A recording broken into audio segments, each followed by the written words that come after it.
Po kaya dun eh. Umuwi ka pala dito. Sa hirap po ng buhay. Ano may mga dinanas mo noon na nandun ka ba dati? Para lang matustusan yung mga pangangailangan mo. Ano yung mga ginawa mo? So welcome back na naman sa inyo mga kalingap. At ngayon po ay papanoorin na naman natin ang isa sa mga bagong upload ni Idol Kalingap Rab dito sa kanyang channel mga kaibigan. At syempre alam nyo na yan, you know the drill. Simulan na po natin itong panoorin mga kaibigan. Let's go! Ayan mga kalingap, hello po. Welcome back po sa ating channel. Andito tayo muli kina Melka, yung anak ng mag-asawang bulag. Ano po, natagpuan natin dito sa bundok. Paano kayo nagkakasya dito? Saan kayo natutulog? Dito po. Dito na rin sa Tabi po kami. sa ano? 18 ka na, no? Opo. Ayun, 18. So, Nay, kumusta kayo, Nay? Sabi ng magulang ko, nag-umpisa ako 3 months. Ay, Kita nyo mga kaibigan, isa na namang episode no na talagang dito pa lang ramdam na natin na deserving talaga sila mga kaibigan na matulungan. Tingnan nyo naman yung sitwasyon mga kaibigan nyo. Yung magulang niya, 2 bulag. Napakahirap ng part na yan. At alam mo yun, nakakatuwa lang, nakakataba ng puso na natulungan, nakita sila ni Idol Kalingap Rab mga kaibigan. At kung agree kayo dun sa opinion ko na yun, gusto ko lang malaman kung may nanonood ba, kung may kausap ba ako, please comment down below mga kaibigan. Maraming salamat. ano na din? Hindi na po kaya dun eh. Umuwi ka Sobrang pala hirap po. dito. Sa hirap po ng buhay. Ano may mga dinanas mo noon na nandun ka ba dati? Para lang matustusan yung mga pangangailangan mo.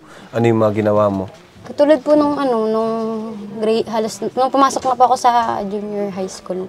Panginoon na siya yung magbibigay ng lahat at ng mga pagsubok, magbibigay ng kasagutan, ganun po. Yung parang lagi lang pong tumingin sa kahihinatnan palagi ng gagawin mo sa buhay. Grabe. Grabe, ang galing ni Melka sumagot. Napakatalinong sumagot ni Melka. Maya-maya baka may tulong natin dito. Ano? Pero kahit ganito yung pamilya mo, ni minsan di mo sila kinahiya, syempre, ano? Proud ka sa kanila, ganun. Hindi ko po sila kinaya, lalo na nung mga time na may hindi mo nawala yung nambubuli.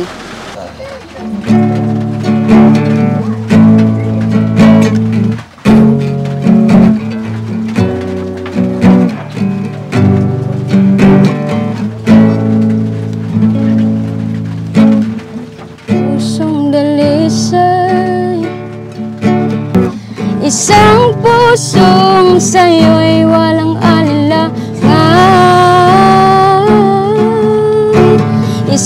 Ito yung sinasabi ko mga kaibigan no, na talagang samahan mo lang ng panalangin yung mga bawat kilos o ginagawa mo mga kaibigan at in the near future maririnig yan ni God at bibigyan kanya ng isang tao o papadalang kanya ng isang bagay o ituturo niya sa iyo yung tamang landas kung saan ka pupunta para ayun yung sundan mo.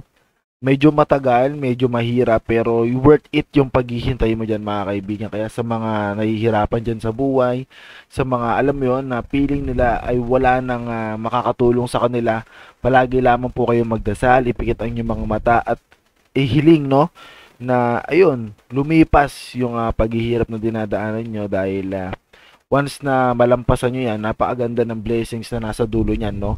Kumbaga, yung struggle sa daan ng papunta dyan, napakaganda. Kaya tingnan nyo mga kaibigan, deserving talaga nila matulungan.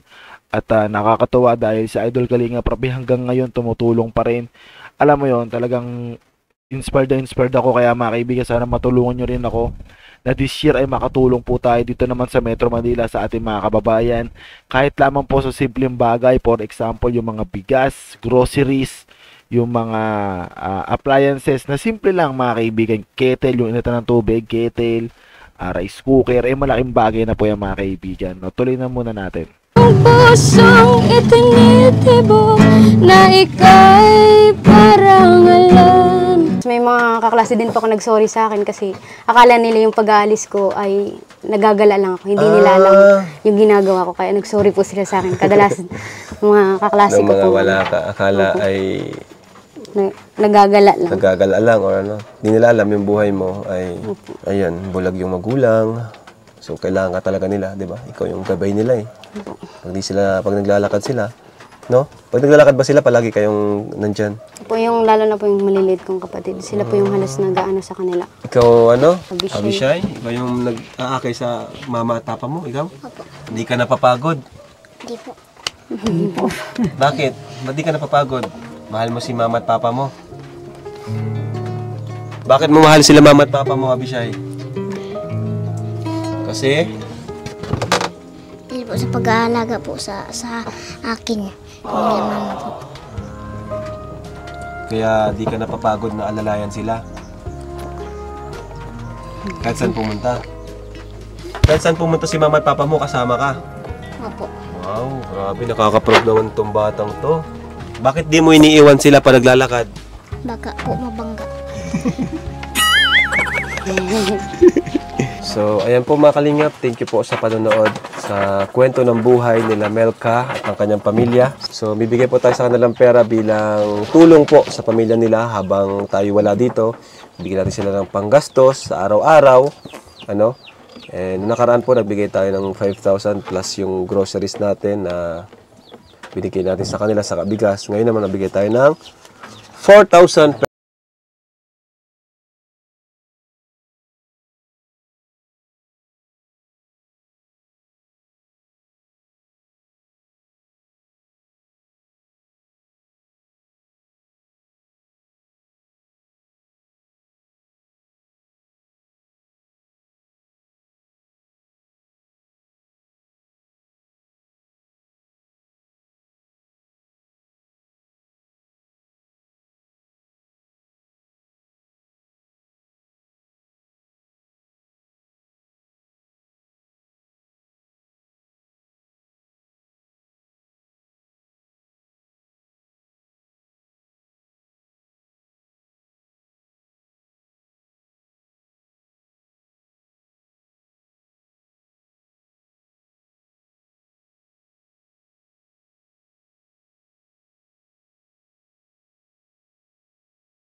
Bawat isa sa amin, maging sila po.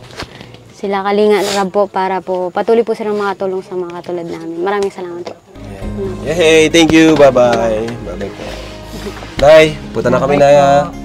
Oh, sige.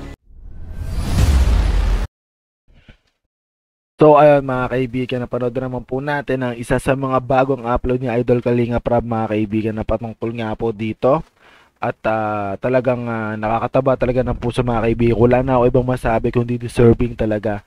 Kaya naman wag po natin laging kalimutan na suportahan si Idol Kalinga Prab, si Idol Bala Santos Matubang, si Ate Edna, at syempre ang buong K-Boys mga kaibigan para mas may pa sila matulungan, masuportahan, ma-scout at syempre tulungan nyo na rin ako mga kaibigan para sa dito sa Metro Manila ay makatulong na rin po tayo sa ating kapwa mga kaibigan. Kahit simpleng bagay lamang po, simple lang ang gagawin nyo, manood lang. Huwag i-skip yung ads, i-share, mag-comment sa aking Facebook, sa aking YouTube. Ayun lamang po ang request ko mga kaibigan, no? Maraming salamat sa panonood at dito akong tatapusin to the straight up. See you on the next video. Let's go. Wiki, wiki, wiki.